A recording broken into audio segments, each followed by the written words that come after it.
I despised marketing. It felt so gross. It was like selling out, you know? I wanted my art to be about the emotions and the passion and not about the fact that you have to pay for it. Capitalism, am I right? But when I was working on my first scrappy game project, Little Vern Maiden, the assassin life sim about murder and self-care, I realized I would need to market it if I wanted people to see it. I tried all sorts of different platforms like Instagram, YouTube, Twitter, LinkedIn, but back then I didn't really like any of this stuff. My whole attitude towards marketing changed when I realized this one thing. Marketing could be a performance art. How's it going, by the way? I'm Amaguri, I'm a solo game dev, and I'm starting to market my game project, All the Promised Burn, a game I've been working on for the last 7 years like an insane person. Don't ever do what I do, kids. Make shorter, smaller games. The only reason it's gone on this long is because, honestly, it's because it's been a hobby project and I've loved it. This is the game of my heart and soul, and that's how you know it isn't marketable. Let's go. But I don't know, I just love writing and art and game dev and, you know, making things. I'm also a big fan of tabletop RPGs like Pathfinder and Dungeons & Dragons. I actually used to work on Dungeons & Dragons, and that is tied to my love of art, dancing, and theater. That being said, I am kind of bad at all of those things, but we're here, we're going with it. My love of theater sort of became my key to loving digital marketing. Now, you might not like theater, that's fine. I like storytelling too, that's part of this. Like, obviously, I'm a, writery person. Just having that love of like creating experiences for other people is gonna help you market your creative work, whatever your specific sub-skills may be. Firstly, one of the most important things you can communicate with your marketing is to communicate value. This is often called bringing value to your target audience, as the marketing gurus would say. But what does this mean? So bringing value just means that you give people what they actually want or need. So for example, I own bunnies. So if I saw a commercial for hay that's really easy to clean up, that would actually be so valuable to me because I legitimately spend hours of my life like cleaning up rabbit hay that they don't eat, So so you could give me a hay that would just like, and it would be done. Oh my God, life-changing. I'd feed it to my rabbits in an instant. Meanwhile, an ad for healthier dog food doesn't really do anything for me. Obviously, I do not own dogs. Now, big corporations often try to communicate value, so you kind of get tricked into wanting to buy stuff you don't need. Like, who really needs a Gucci bag when you can get an unbranded leather bag from like somewhere else that is just as good of a quality, but doesn't have a Gucci logo on it, Like, you don't really need the Gucci bag. Or who needs a Stanley Cup when you can just get a drink tumbler somewhere else for less, Here's the secret though, as an artist. You do not have to trick people, okay? You just communicate the value that you actually have.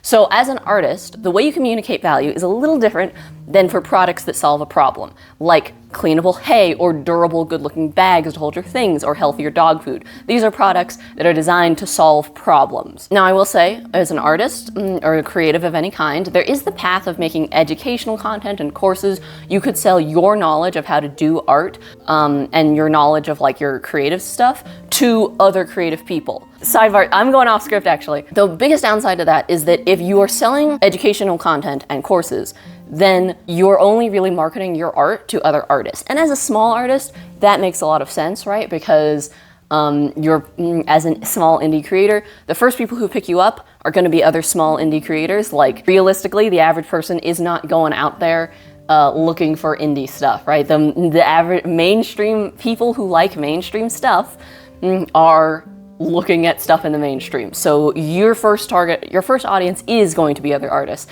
But like I said, that's kind of not scalable because the average person is also not trying to do art stuff full time, right?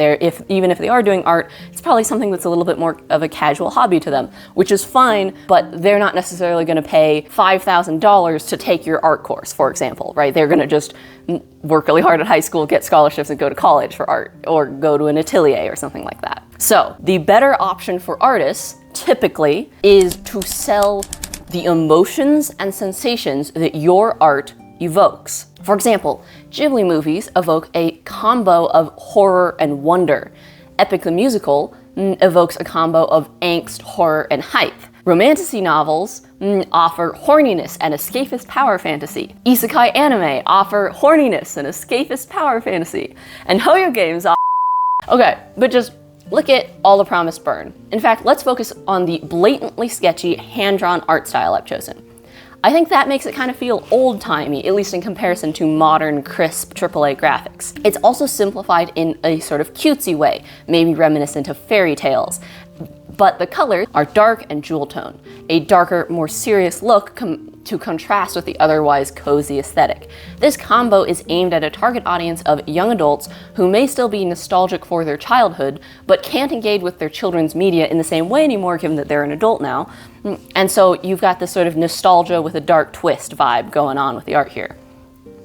This is appealing in a meta-modern way, oscillating between the cozy, thoughtful charm and the dark, reflective sobriety that many adults get to experience in our modern world. In theory, right? Like, you tell me if it works, because I'm the artist and all art is ultimately judged by its audience. Or here for another example, this is Team Lab's planets in Tokyo. See this room? It's intended to evoke a sort of oceanic sort of wonder. You wade through 6-inch deep water and watch projections of fish scatter at your movements. But there's calm, tranquil music and dim lights and a slippery floor to encourage you to go slow and relax rather than to dash around like it's a water park.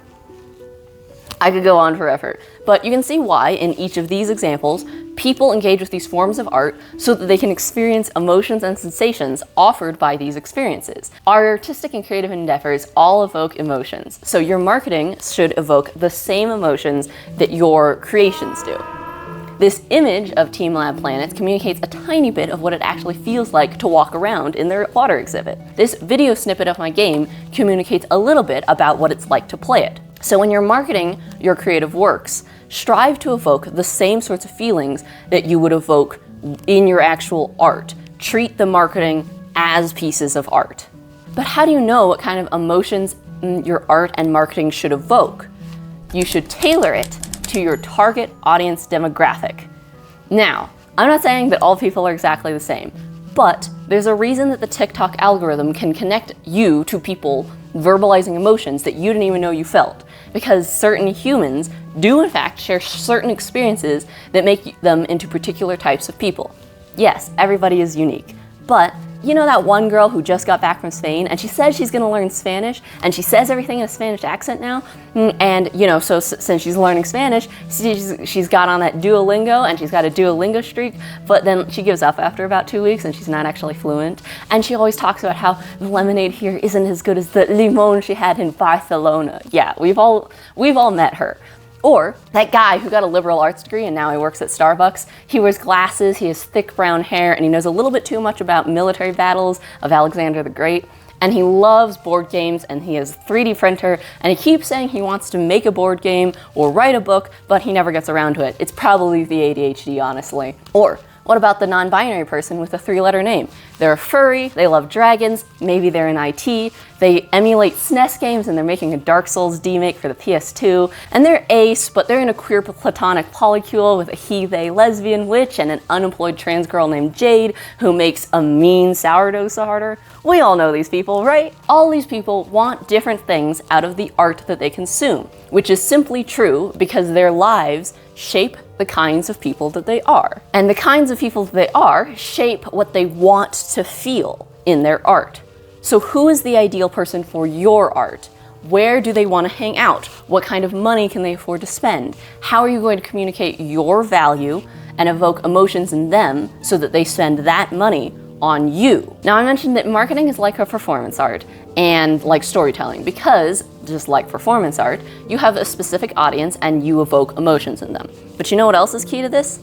Timing. Timing, now unfortunately, isn't ever going to be 100% in your control, unlike true performance art where the audience is there and you can time everything perfectly. But you can generally improve your outcomes with decent timing. Imagine if you were writing a dystopian novel set in an all-new world, but then you released it in the same week as Sunrise on the Reaping, which is that latest Hunger Games book.